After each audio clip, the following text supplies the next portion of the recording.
Bienvenue pour cette nouvelle vidéo. Je suis le docteur Leria Fonou et aujourd'hui nous allons parler du Center for Genomics and Epidemiology. C'est une plateforme assez conventionnelle que tu peux utiliser pour débuter dans les analyses du génome bactérien. Donc si tu fais de la microbiologie, en particulier de la bactériologie, et que tu vas séquencer tes bactéries et que tu as besoin de les analyser, ou alors tu es sur le point d'analyser, tu ne sais pas comment faire, cet outil est le point de départ pour toi. Je te montre vite fait les différents services qu'il propose et c'est complètement gratuit. C'est pourquoi je fais cette vidéo parce que c'est complètement gratuit. Tu peux le faire de n'importe où dans le monde. Tu n'as pas besoin d'un ordinateur hautement sophistiqué. Tu as juste besoin d'un ordinateur conventionnel et un peu de connexion Internet. Je te montre juste dans cette vidéo les différents outils qu'il y a à l'intérieur et je reviendrai dans plusieurs vidéos pour te montrer pas à pas comment tu peux utiliser les différents services du Center for Genomics and Epidemiology et donc comment tu pourras aussi les interpréter dans tes travaux pratiques et comment utiliser ça pour former même d'autres personnes. Parce que faire de la bioinformatique, ce n'est pas seulement faire de la programmation, c'est aussi de savoir interpréter les informations avec les outils déjà existants et former les autres sur comment utiliser ces outils. Sans plus tarder, je te montre mon ordinateur et voici donc le, le point de départ de cette infodynémie sur le site web ici. Tu vois, quand tu ouvres la plateforme, tu as juste fait une recherche sur Google Center for Genomics and Epidemiology et j'ai juste cliqué sur le lien. On peut refaire, j'ai juste cliqué sur le lien pour que tu vois. Et là, tu vois que le site de départ, il est très simple. Il te montre tout ce qu'ils font. Ils font le RNA, DNA sequence, Ross assembly, compression. Ça, ce sont toutes les étapes que toi, tu vois. Tu vois juste ça.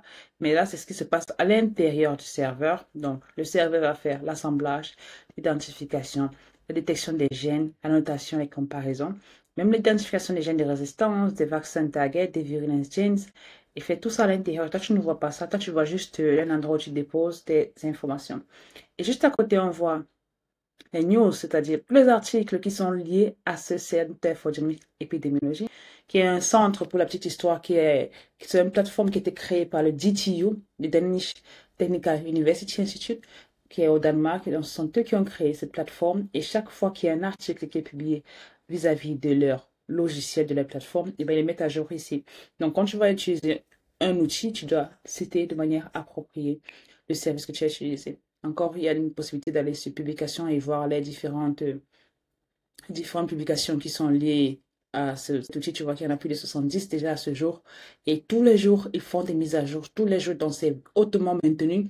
C'est une plateforme qui est extrêmement bien maintenue par toute l'équipe de DTU. Et donc, le créateur, c'est Frank Arestrup, tu le vois là. C'est lui qui a créé cet outil avec toute son équipe, son centre de recherche. Donc, allons voir les services. Les services, l'élément phare du Center for Genomics, c'est vraiment ResFinder. ResFinder qui stand for Resistance Finder, Resistance Genes Finder. Donc, c'est l'élément qui permet de détecter les gènes de résistance. Lorsque tu fais de la bactériologie, en général, l'élément majeur qu'on recherche sont les gènes de résistance.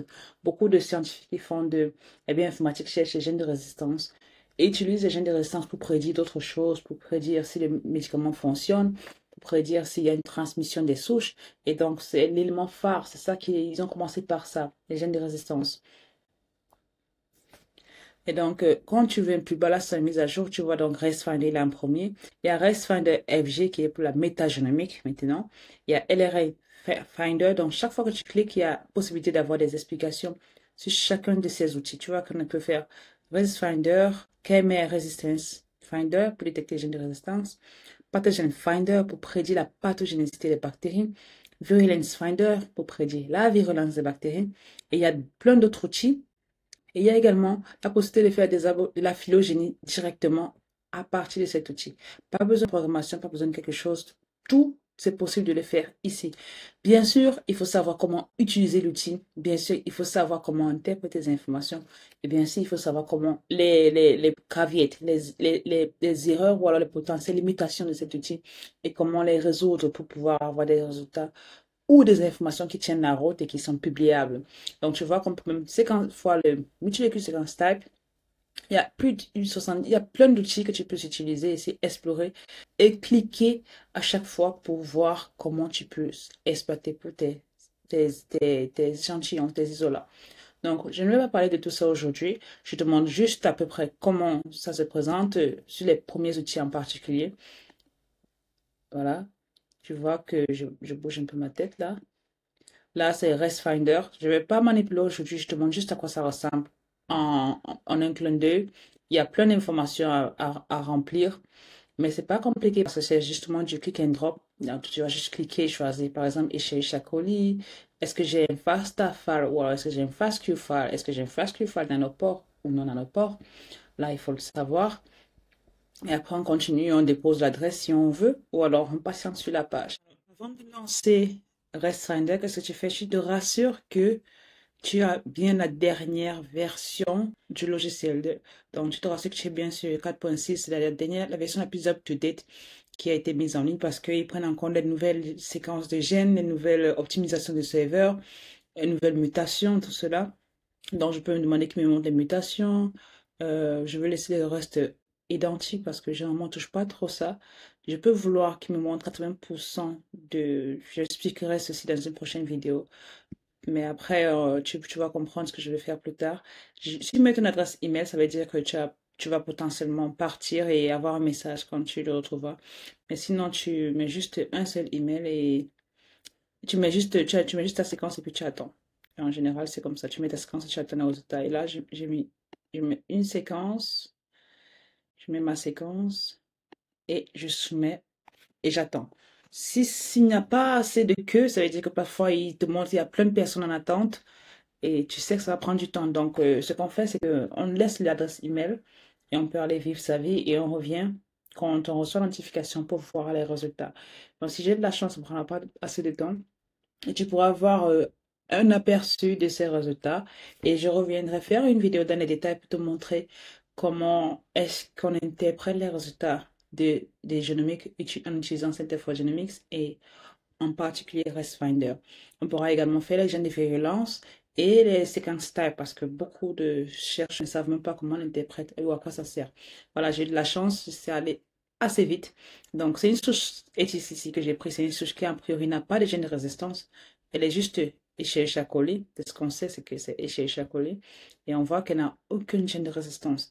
Mais si c'était une souche qui avait des gènes de résistance, il aurait dit qu'il y a tel gène de résistance avec le prédit les gènes de résistance présents et également le phénotype codant.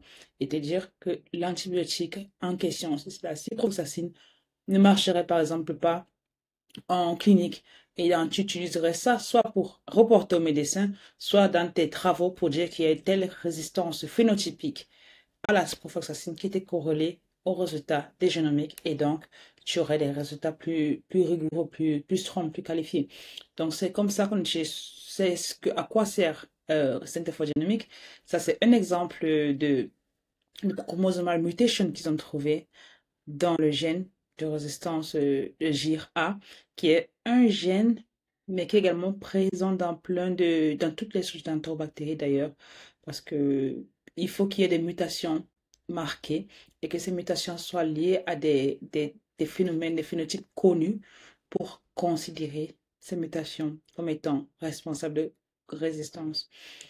Si c'est une mutation qui est totalement nouvelle, tu vas devoir faire des travaux de laboratoire pour démontrer que c'est encore de manière résistance. Donc ça, c'est juste un exemple.